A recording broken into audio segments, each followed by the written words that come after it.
ਇਹ ਬੀਜੇਪੀ ਦਾ response common Hindu appreciate, ਕਿਉਂਕਿ ਉਹ ਤਾਂ ਮਰ ਰਿਹਾ, ਉਹਨੂੰ ਤਾਂ ਨਜ਼ਰ ਹੀ ਆ ਰਿਹਾ ਹੈ। ਔਰ ਮੈਂ ਕਈ ਹਿੰਦੂ ਬੀਬੀਆਂ ਦੇ ਬੰਦਿਆਂ ਦੇ ਉਹਨਾਂ ਨੇ ਕਿਹਾ ਜੀ ਅਸੀਂ ਜਿੰਨੇ ਨੰਬਰ ਦਿੱਤੇ ਜਾ ਰਹੇ ਨੇ ਸਰਕਾਰੀ ਔਰ ਦੂਜਿਆਂ ਦੇ ਕਿ ਜੀ ਆਕਸੀਜਨ ਲਈ ਕਰੋ, ਕੋਈ ਨਹੀਂ ਸੀ। ਅਸੀਂ ਯੂਨਾਈਟਿਡ ਸਿਕਸ ਨੂੰ ਕਾਲ ਕੀਤਾ, 2 ਦਿਨ ਦੇ ਵਿੱਚ ਸਿਲੰਡਰ ਡਿਲੀਵਰ। ਅਸੀਂ ਖਾਲਸਾ ਏਡ ਨੂੰ ਅੱਡੜ ਦੇ ਇੰਟਰਵਿਊ, ਪਰ ਇੱਥੇ ਦਿनेश शर्मा ये कह रहे हैं एक बात आपको बता दें, ये लंगर गुरुद्वारे के पैसों से लगते हैं और अगर पंजाब में रहते हो तो पता होगा कि गुरुद्वारों में हिंदू भी उतने ही जाते हैं जितने सिख और अपना पूरा योगदान देते हैं, इसलिए गुरु हिंदुओं के और गुरुद्वारे हिंदुओं के भी हैं। हुण ये गुरुद्वारियां ते भी अपना जिहड़ा कि जी देखो असीं फिर राज नां दा एक कह रहा है कि most of six do this for show off, कि सिख शो ऑफ करन लई कर रहे हैं। एक अब दे विलियर्स तो ये कह रहा है कि वो अलग बात है कि डोनेशन से सब कुछ होता है, पर शुरुआत तो करनी, ये डिफेंड कर रहे हैं कि भी चलो डोनेशन नाल ही सही, पर किसी ने तो किया। पर उहदे च एक हेमंत द्विवेदी कह रहे हैं सबसे ज्यादा यही सिख लोग ब्लैक मार्केटिंग करते हैं। मतलब हुण आ लै लो इन्हां तो सेवा दा फल। फिर एक कीप समाइलिंग दे नां थल्ले ਜਿਹੜਾ ਨਫ਼ਰਤ ਨਾਲ ਭਰੀ ਹੋਈ ਪੜਤਾਣੀ ਹੈ, ਉਹ ਕਹਿੰਦੇ ਆਰ ਦੇ ਦਾ ਓਨਲੀ ਵਨ ਡੂਇੰਗ ਇਟ ਔਰ you C only them, what about massive farmers protest that is spreading virus, ਕਿ ਕੀ ਸਿਰਫ ਸਿੱਖ ਹੀ ਕਰ ਰਹੇ ਨੇ, ਹੋਰ ਨਹੀਂ ਨਜ਼ਰ ਆਉਂਦੇ? ਉਹ ਦੇਖੋ ਕਿਸਾਨਾਂ ਵੱਲ ਜਿਹੜੇ ਨੇ ਉਸ ਵਾਇਰਸ ਨੂੰ ਸਪਰੈਡ ਕਰ ਰਹੇ ਨੇ।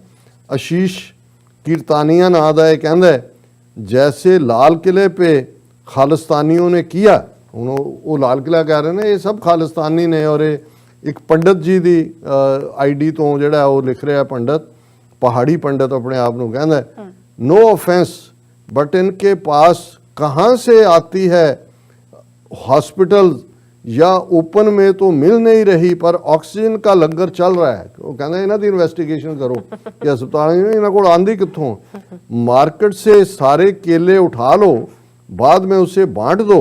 This is for every NGO religious organisation which is hoarding in the name. उन्होंने कहा जी इन्हों के मुकदमे करो, होर्डिंग कर रहे हैं। हाँ कि भी ये आई कितों इन्हों के कोल ऑक्सीजन।